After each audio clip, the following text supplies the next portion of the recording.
back. It's an 87th Precinct Podcast bonus episode. This is the bonus episode attached to book 36, Ice, a labyrinthine long tale of everything, basically. So it ranked very highly in our main episode, so we'll do our little bonus episode. And we start, as always, with having a look at the editions. Well, do we want to look at our editions first or look at the main ones? I don't know. Which way around shall we do? Let's do our copies, because I'm excited to get to the one that you've got, Morgan. So you can start. Please describe. Go on then. My edition, it's the Crime Masterworks series edition, number 8 in the Crime Masterworks series from Orion Books. So it's kind of purple in colour, and it's basically a photographic negative of some city kind of high-rise blocks. Taken from the ground, kind of looking up. It doesn't really tell you very much about the book at all, to be honest, but it looks quite nice. Okay. And it's just to get the details of the actual edition. This edition, published in 2002 by Orion Books. Well, mine's actually the Book People Limited edition. It came in a box set produced for the Book People of a number of the Crime Masterworks series. Yeah.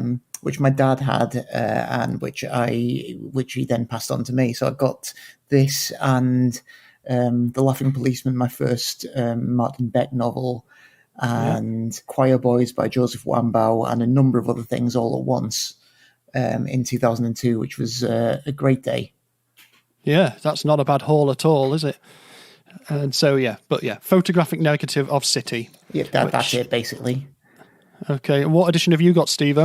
I've got the Pan 1983 edition.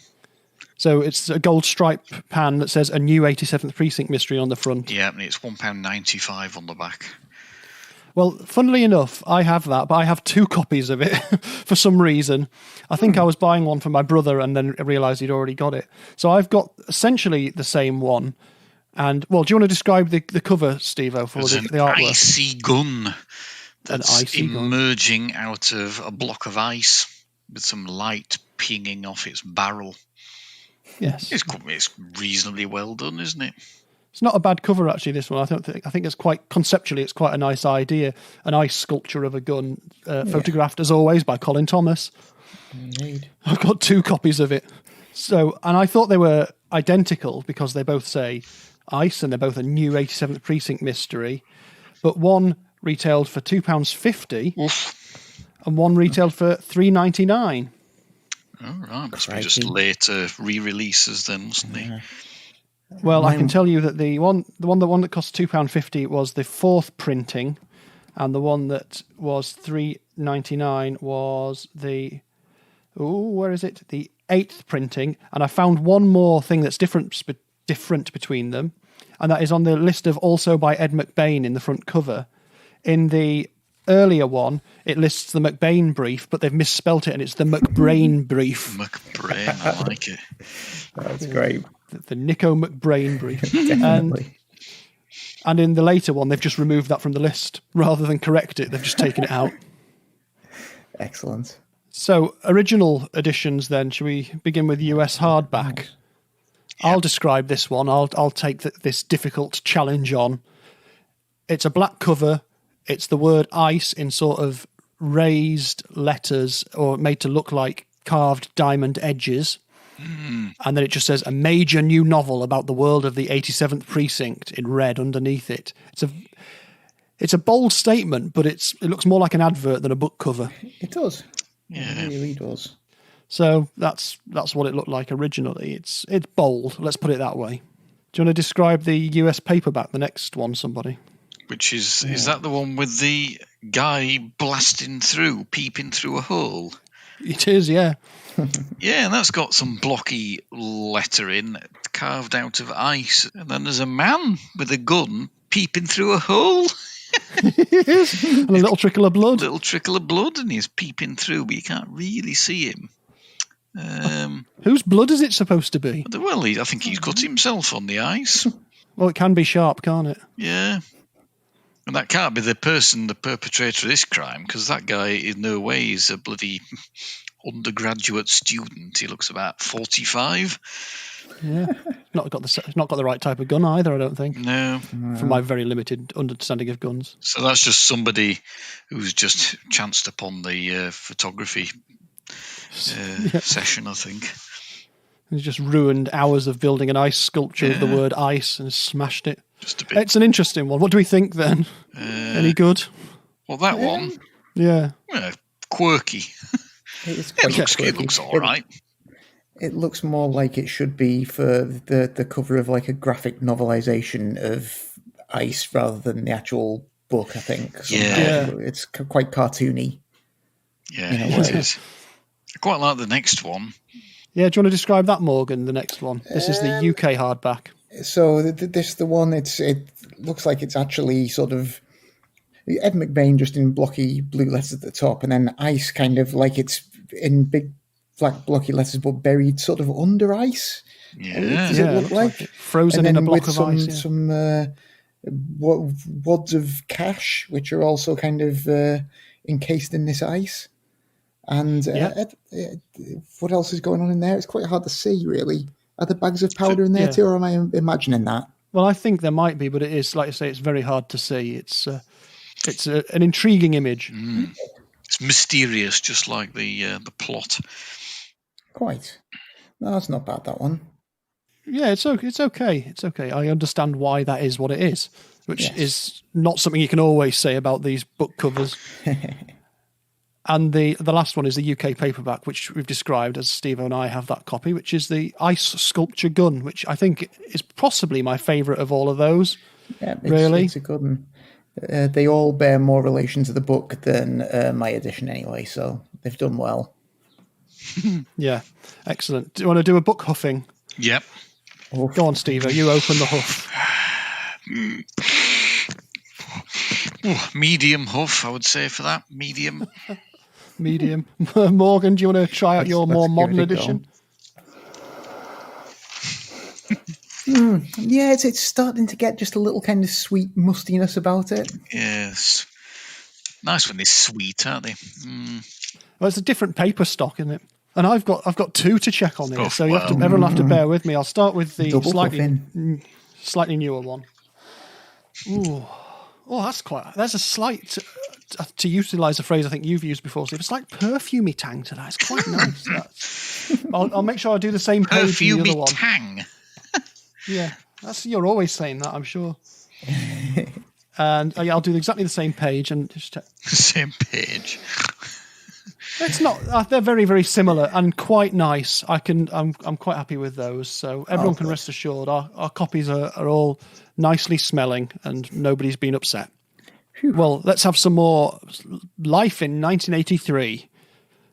And I've got the US and the UK top 10 singles chart. So I won't make you try and guess unless you really feel that you want to. But have you got a general feeling of what the sort of thing might be in the charts around then, in the top 10 anyway? This is 30th of March, 1983. I'm pretty sure the Eurythmics were very popular in 1983. You wouldn't be wrong. I only know that because I seem to remember Sweet Dreams was released that year, wasn't it? It was, and at this particular point, it was at number 5 in the UK charts. Ooh, wow. What do you reckon? Anything else particularly dominating? Was Moonlight Shadow 1983? You tell me, Steve-O. I think it might have been around then, yeah. How high did it get in the charts? Well, it got to number 1, didn't it? Did it? Did it? I don't know. It's not in number 1 anyway in this week. I'm not sure. I'm trying to think who would have been sort of hitting the top around then. Like, was that sort of Bucks Fizz era? Was Bowie having a bit of a renaissance? Yeah, definitely. Let's Dance era kind of. Yeah, so Let's Dance was number 2 on its way up here as well, I think. So it's pretty much as you'd expect from just those two things. Like Bowie, big, long-standing name, even by the early 80s. He's been around for a while, and he's an old hand at this stuff, really. Mm-hmm. And then there's the newer people coming along, like the Eurythmics, and even newer people than that, I would say. So, like the UK top 10s, number 1 is There Something I Should Know by Duran Duran. Of course, yeah. Oh. Then Let's Dance by Bowie. Then Total Eclipse of the Heart by Bonnie Tyler. God. Powerful music. Then Speak Like a Child by the Style Council. don't know what that goes like. They've got a couple of memorable songs, and then many other hits, none of which I can ever remember. Fair enough. Then we've got Sweet Dreams by Eurythmics at number 5.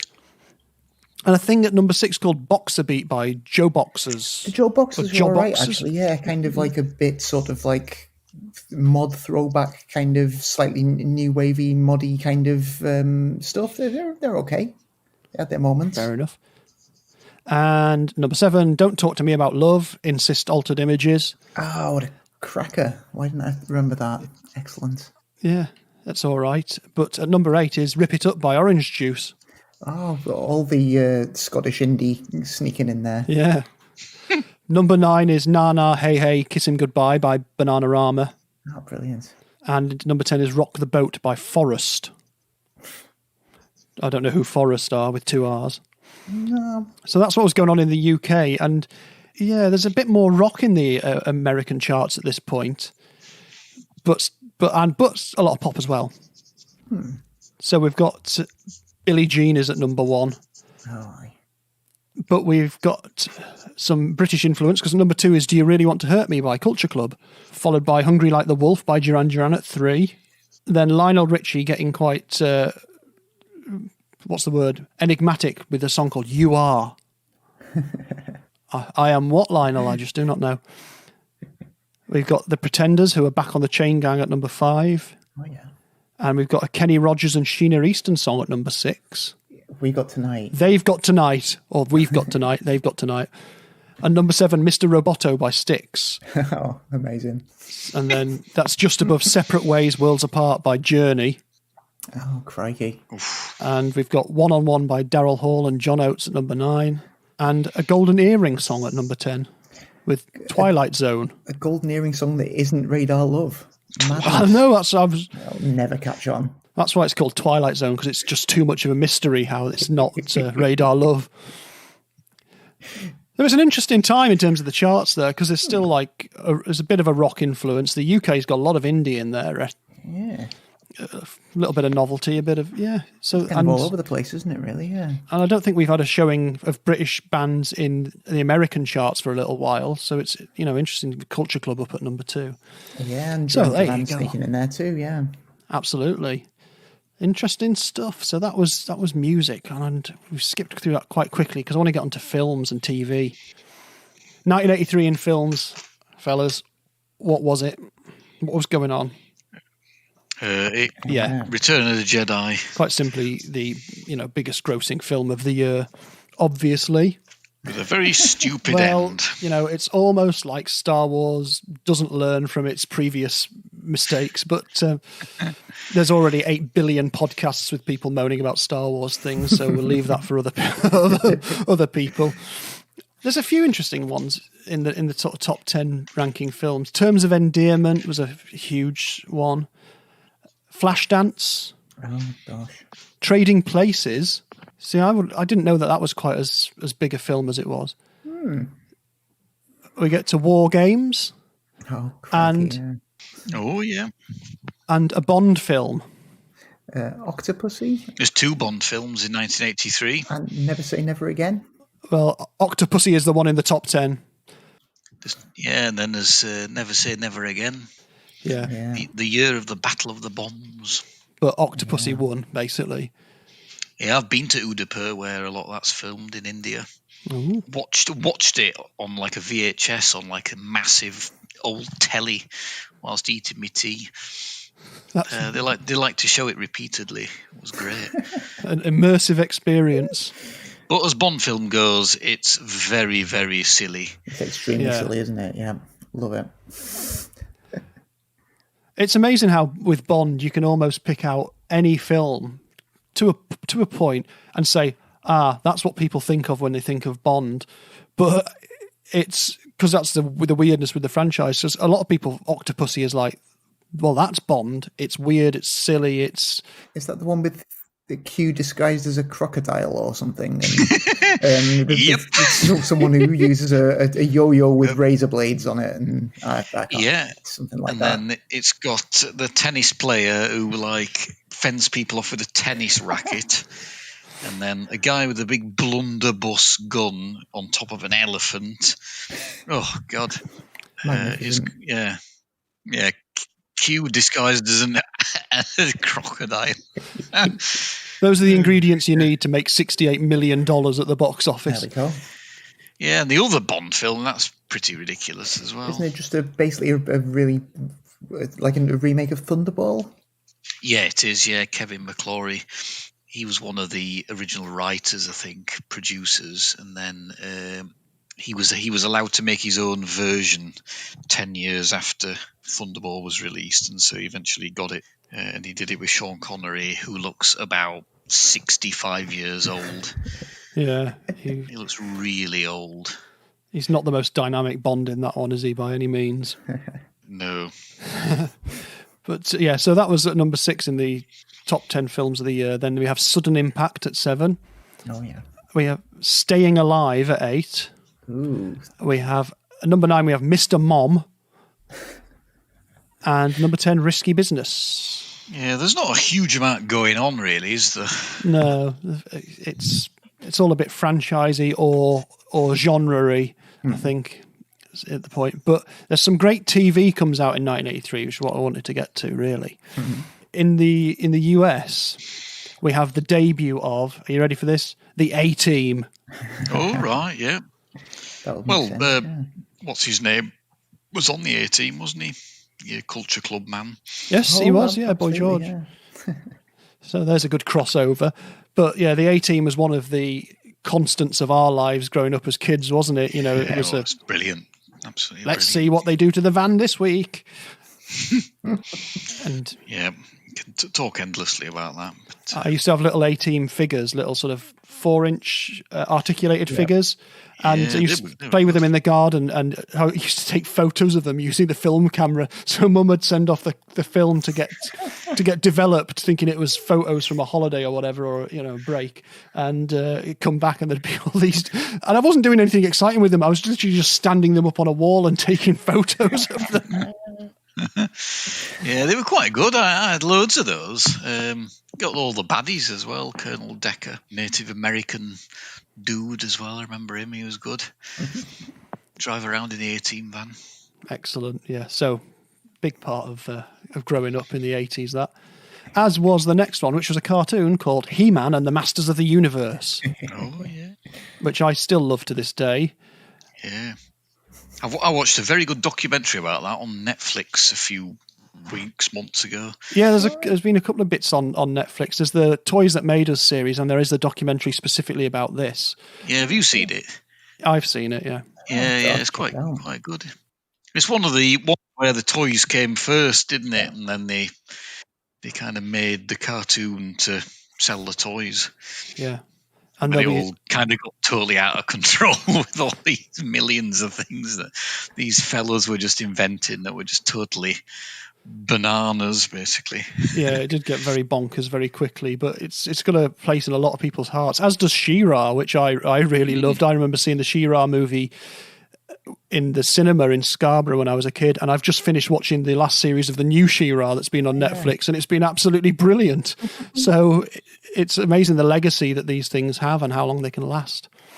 Before I got onto two very sad programs finishing, or two programs sadly finishing, not sad programs, there is another debut that you'll be very interested in, and there was 13 episodes of this animation, and it was Rubik the Amazing Cube, the cartoon.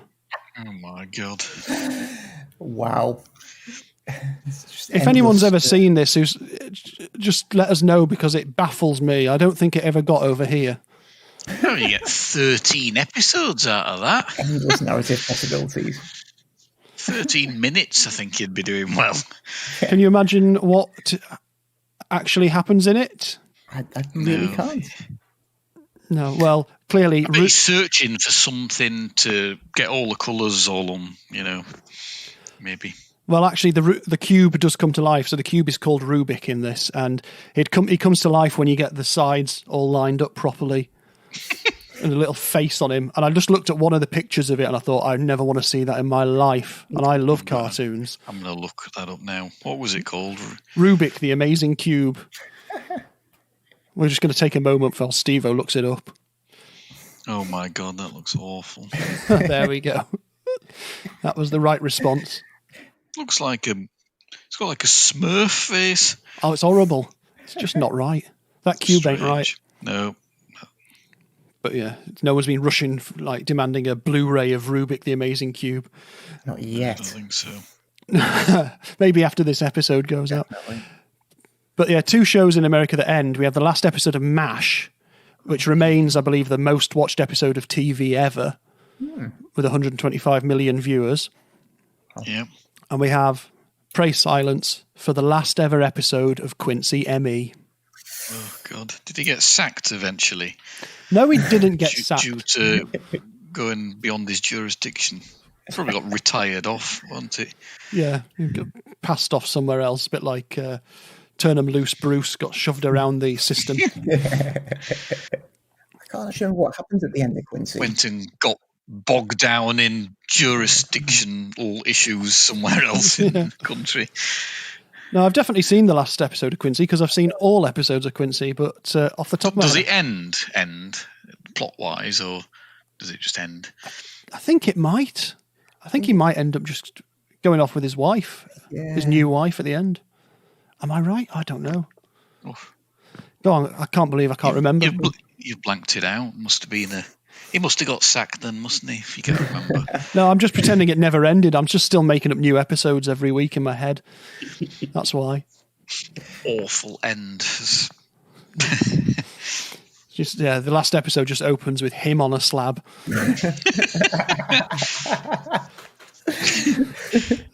Sam shaking his head. I told you. I always knew this would happen. I told you to stop interfering. Yeah. Anyway, in the UK, we have quite again another good selection of things debuting. Anyway, such as the Blackadder series 1 of the Blackadder, which is very strange when you watch it if you've only seen the later series. It's quite different. That first series is odd, isn't it? Yeah, it's not quite right, but it's still very good. I still quite like it. We have a cartoon series called Banana Man. Oh, fantastic. It's absolutely brilliant, but I wonder if that ever got over to America because that's very silly. Tim Brooke Taylor narrated that, didn't he? Yeah, well, the Goodies basically did the voices for it. Yeah. So now, Steve-O, you'll like this one as well. 1983 has the debut of Taggart. Oh, right. Would you like to describe Taggart for the listening public? A miserable, alcoholic, grumpy Scottish detective. Yeah. Moping around Scotland, solving various murders. That was a good impression there. But it went on for ages. Like the principal character, whose character's name was Taggart, the actor was the cousin of Alex Ferguson, the manager of Manchester United. That's true. But he died, didn't he? I think he was a bit of a boozer. But he wasn't that young, but died still relatively young, didn't he? But the television series carried on for a long time after there was no Taggart in Taggart anymore. But the way you described it then, I think you could probably go into like a production company office with that statement and they would still now go, that's an amazing idea for a crime series. I'll commission 30 series now. Yeah. It's all right. Yeah. It's an all right detective show. Fairly towards the grisly end of your... Would you say throw up in your hat, Grizzly, or... Throw up in your hat due to... Throw up in your tam o' shanter, yeah. Oh dear, you'll get letters from Lorraine, probably, my Scottish girlfriend. And anyway, something that's not quite as throw up in your hat violent, anyway, is Highway, which begins in 1983. Oh, right. Well, I don't know. Highway, for people who don't know, was essentially a religious program presented by Sir Harry Seacombe, who used to be a member of the Goons, a radio comedy troupe, very, very influential. And suddenly people of our age mainly knew him because he'd be on this program called Highway singing songs with his booming Welsh voice. Yeah. Roland Rat makes his debut in 1983 as well. Yeah, cool.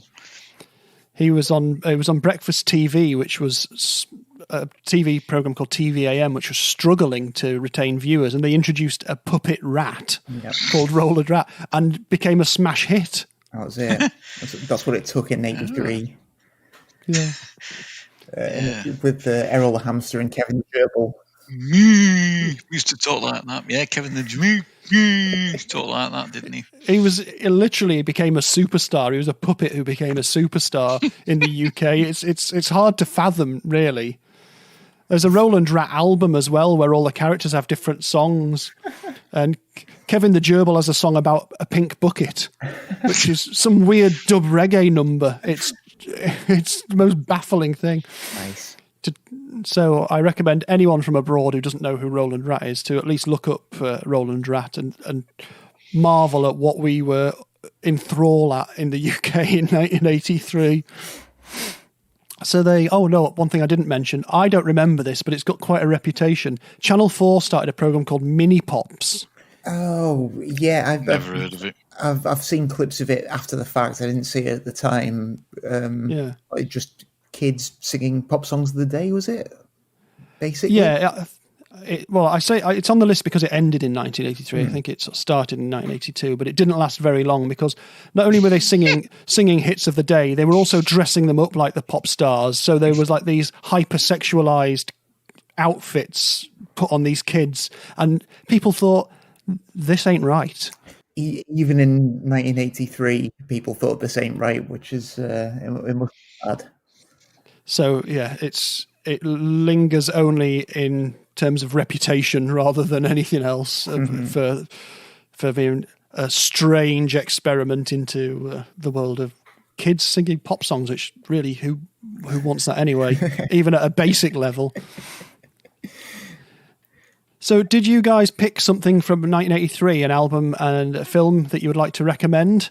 Yes, I did. Well, go ahead, Morgan. Tell us what your picks were. Go on then. Well, albums-wise, I mean, there was actually loads of stuff that came out in 1983 that I could have picked. I mean, particularly punk-wise, it was a great year for a lot of stuff that I like, with debut albums by the likes of the Subhumans and Rudimentary Peni and the Dicks, all these charming bands. But what I decided to actually recommend was... as you know, I'm a massive fan of Alice Cooper, both the original group and as a solo artist. Like by 1983, he was pretty much washed up. He'd sort of, I think, his descent into freebase and cocaine had kind of stopped him touring, and the record sales were right down. But 1983, whilst kind of like at the very bottom, he released an album called Dada. Oh yeah, produced by Bob Ezrin. Again, who worked with him a lot on a lot of the classic stuff years before. And it's an absolute masterpiece, totally underrated, really genuinely slightly unsettling, kind of fascinating, dark, weird album. And I would strongly recommend it to anyone. So worthy of the title Dada, as, reflecting sort of that version of surrealism that is even less connected to reality. It's sort of strange, mysterious, unsettling. There's a certain amount of that, and also I think it's a play on words, because it's also there's some father issues being worked out through it as well. So it's also Dada. Yeah. I see. Yeah, it's still got a sense of humour, but it's much less campy than you expect from Alice Cooper, really. And yeah, like funny but darkly funny and a bit unsettling, but yeah, really well worth a listen.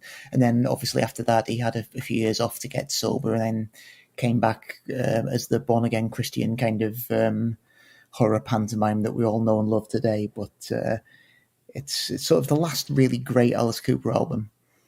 Oh, excellent pick. And you pick a movie? Yeah, well, there were a few things again that I was considering going for, but I think my pick from '83 would be The King of Comedy. Oh, right, okay. The Martin Scorsese movie. It doesn't have quite the reputation that the likes of Taxi Driver or Mean Streets or some of those other collaborations with Robert De Niro have, but I've always found it to be a particularly good one. I think entertaining and kind of a little bit unnerving in equal measures, really. And I've not. Your picks are very dark. Yeah, I don't know. Maybe it's just something about 1983. I don't know, but that's what stood out for me when I was looking at lists of what was released that year. I've always been fond of that movie. Oh, smashing. Okay, Steve-o, what are your picks? Yeah, I must admit I had no problem at all with 1981. 1983, I don't know, there's not a huge amount going on as I couldn't remember really. But then I got thinking about an album that I always used to love. Well, I suppose it's due, but I've not listened to it for many years. Who doesn't like a bit of pyromania? All right. So I think that would perhaps be my suggestion for 1983. The rise of the Mutt Lang produced Def Leppard album. Yes, it's all very silly, but yeah, started a bit of a subgenre, I suppose, didn't it? Really. That's the light to the Alice Cooper dark that Morgan's brought in. Oh, yeah. See, I could go. You see, I love all my very early Iron Maiden, apart from, and I've never been a huge fan of Peace of Mind, which was 1983. Oh, don't know, Peace of Mind's got some good stuff on it. It has, yeah, but it's just never... You see, we've given 82 a miss, haven't we? Which would have been, without a doubt, a Number of the Beast. But and what about a movie? Yeah, and movies as well. Nothing's jumping out at me movie-wise. I can't think of anything. I tried to rack my brains and just done even a bit of Googling of 1983 movies, and nothing's jumping out. Would you pick one of the Bond films then? Well, I don't know. Well, not really. No. See, I'm looking here, and Smokey and the Bandit Part 3 came out. Now, that's the one that doesn't even have what's his face in it. There's some bad films here. Psycho 2, Octopussy, Never Say Never Again. See, they're all Meaning of Life, 1983. Well, yeah, indeed. It seems to me 1983 is a total transitory year, isn't it, in mainstream Jaws 3D. Oh, no, there's a film. Oh, I'll tell you what, Gorky Park, I didn't know that was 1983. That's a good film, actually. Oh, okay. Then. Excellent book and a pretty decent film as well. Oh, there we go. Oh, there's your picks. I did struggle as well to come up with something for 1983.